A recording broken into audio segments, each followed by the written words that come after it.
Ke informasi terpopuler yang pertama, di mana total hutang pemerintah per 30 April 2024 telah mencapai 8.338,43 triliun rupiah.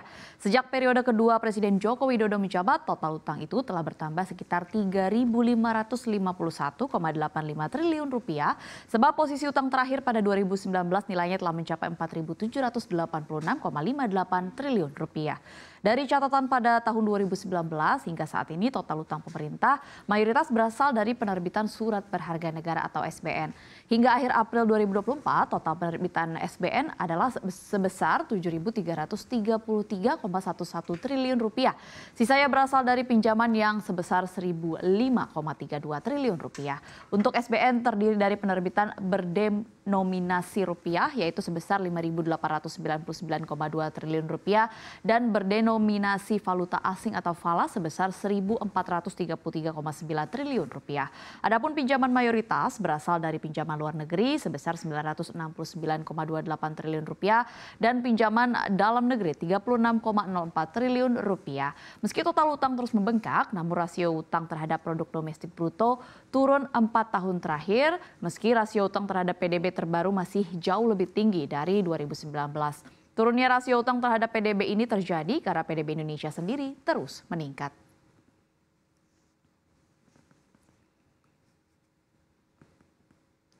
Kita ke informasi terpopuler lainnya, di mana beberapa bank di Indonesia mengurangi jumlah mesin ATM yang tersebar di berbagai tempat.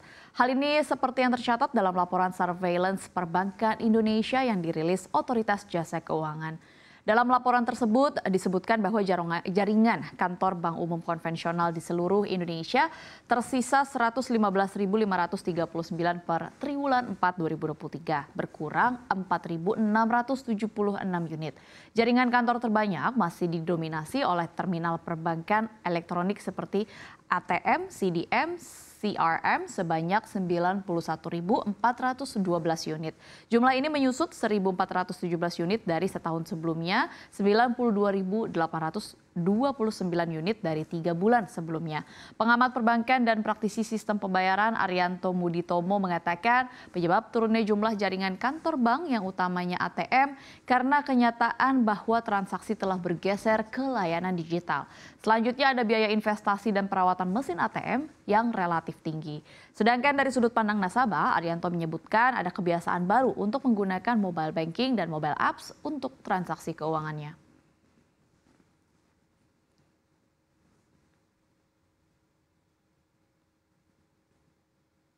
Informasi terpopuler selanjutnya, kelompok 7 atau G7 dilaporkan akan mengirimkan peringatan baru kepada bank-bank kecil di China agar berhenti membantu Rusia menghindari sanksi barat. Menurut sumber yang mengetahui masalah tersebut, peringatan akan dikirim pekan depan. Para pemimpin G7 akan menggelar pertemuan puncak di Italia pada 13 hingga 15 Juni mendatang. Pertemuan yang diselenggarakan oleh Perdana Menteri Giorgia Meloni diharapkan akan fokus pada ancaman yang ditimbulkan oleh perdagangan antara China dengan Rusia yang sedang berkembang pesat terhadap pertempuran di Ukraina dan apa yang harus dilakukan terhadapnya. Amerika Serikat dan mitra G7-nya seperti Inggris, Kanada, Prancis, Jerman, Italia, dan Jepang diperkirakan tidak akan mengambil tindakan hukuman langsung terhadap bank manapun selama pertemuan puncak seperti membatasi akses mereka ke sistem pengiriman pesan SWIFT atau memutus akses ke dolar. Menurut sumber-sumber tersebut, negosiasi masih berlangsung mengenai format dan isi peringatan yang tepat. Rencana untuk membahas topik tersebut di G7 sebelumnya tidak dilaporkan.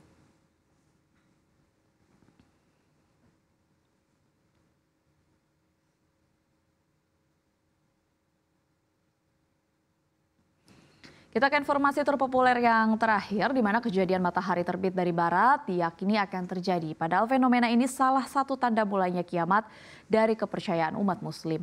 National Aeronautics and Space Administration atau NASA sempat viral di media sosial lantaran sebuah unggahan yang menyebut lembaga antariksa Amerika Serikat tersebut telah menemukan bukti-bukti potensial bahwa matahari akan terbit dari barat. Informasi yang viral ini beredar di Facebook dengan menggunakan bahasa Thailand. Di dalamnya seakan-akan NASA telah menyebut matahari bakal terbit dari barat. Unggahan foto dan narasi soal matahari terbit dari barat di Facebook ini telah dibagikan lebih dari 15.000 kali sejak 14 Januari 2021. NASA pun telah buka suara merespons klaim informasi yang menyebut matahari terbit dari barat tersebut. Lembaga tersebut menyebut tidak pernah mengeluarkan prediksi soal klaim itu. Meski demikian, Bettina Incline yang merupakan Associate Administrator for Communications NASA membenarkan fenomena pembalikan magnet bisa terjadi dan nyata. Bahkan sejumlah ilmuwan pernah mempelajarinya.